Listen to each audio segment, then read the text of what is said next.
أهلا بيكم وكل سنة وانتم طيبين. أهلا بيكم في ثالث حلقاتنا من حكاوي رمضانية. النهاردة هنتكلم عن شهامة المصريين الجدعان اللي موجودة من زمان، اللي كانوا بيطعموا كل فقير ومسكين وغلبان وعابر السبيل كمان. هنتكلم عن موائد الرحمن وهنعرف أصل حكايتها في حكاوي رمضانية.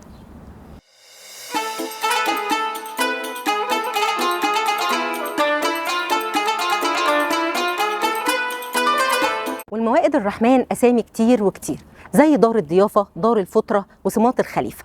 بس ده طبعا ما خلاهاش اختلفت غير ان هي تكون بغرض واحد، اللي هو افطار الصائمين والفقراء والمحتاجين طوال الشهر الكريم. واختلفت الروايات حول اول مائدة للرحمن، بس المثبت تاريخيا ان اول من اقام مائدة للرحمن كان سيدنا محمد عليه افضل الصلاة والسلام، لما ارسل بلال بن رباح لاهل الطائف ولما زارها بوجبات للافطار لتوزيعها على الفقراء والمحتاجين.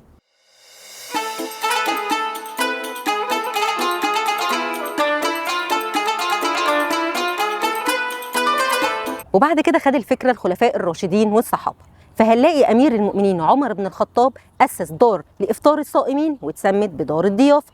ويقال إن الليث بن سعد ابن عبد الرحمن اللي كان فقيه وإمام أهل مصر وكمان شيخ الإسلام، وكان واحد من الأثرياء، بس كان بياكل فول كل يوم من أيام شهر رمضان، وده ما منعوش إن يعمل موائد للرحمن موجود فيها أشهى المأكولات لكل الفقراء والمحتاجين والمساكين طوال شهر رمضان.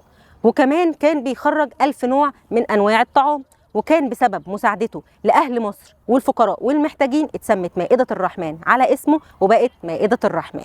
وكمان كان بيوزع نوع معروف قوي من الحلويات واسمه الهريسة، ومن هنا جايت هريسة الليث.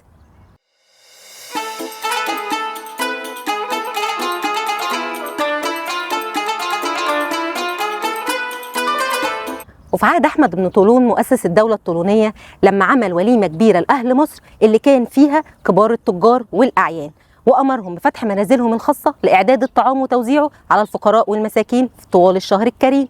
ومن هنا اختفت لفترة فكرة موائد الرحمن، بس رجعت وظهرت تاني من جديد.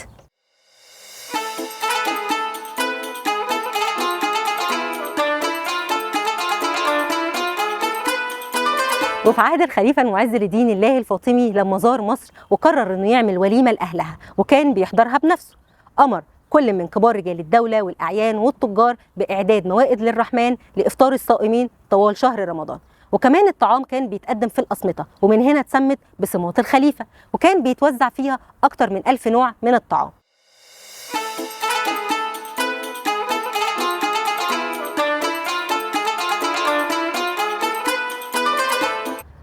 واستمرت فكرة إنشاء موائد الرحمن في عهد المماليك، فهنلاقي السلطان حسن بن قلاوون اللي أنشأ وقف لشراء اللحوم والخضروات والرز وكل مستلزمات الطهي الخاصة بشهر رمضان لتوزيعها على الصائمين طوال الشهر الكريم.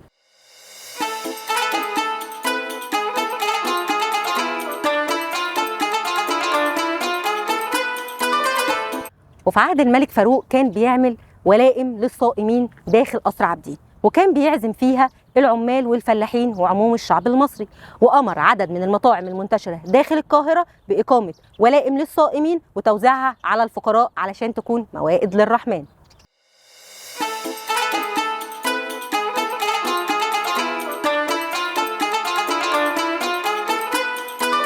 وفي سنة 1967 هنلاقي بنك ناصر الاجتماعي اللي كان بيشرف على تموين موائد الرحمن من أموال الزكاة، وكانت دايما بتقام جنب المساجد العريقة زي مسجد الأزهر الشريف ومسجد الحسين ومسجد السيدة زينب.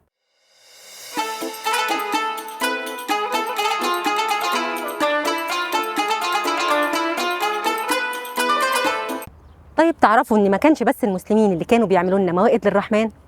دي حقيقة، لأن الأقباط كمان كانوا بيعملوا موائد للرحمن. فهنلاقي الكنائس كانت بتحب تشارك المسلمين في رمضان فرحتهم بالشهر الكريم، وكانوا بيعملوا موائد للرحمن.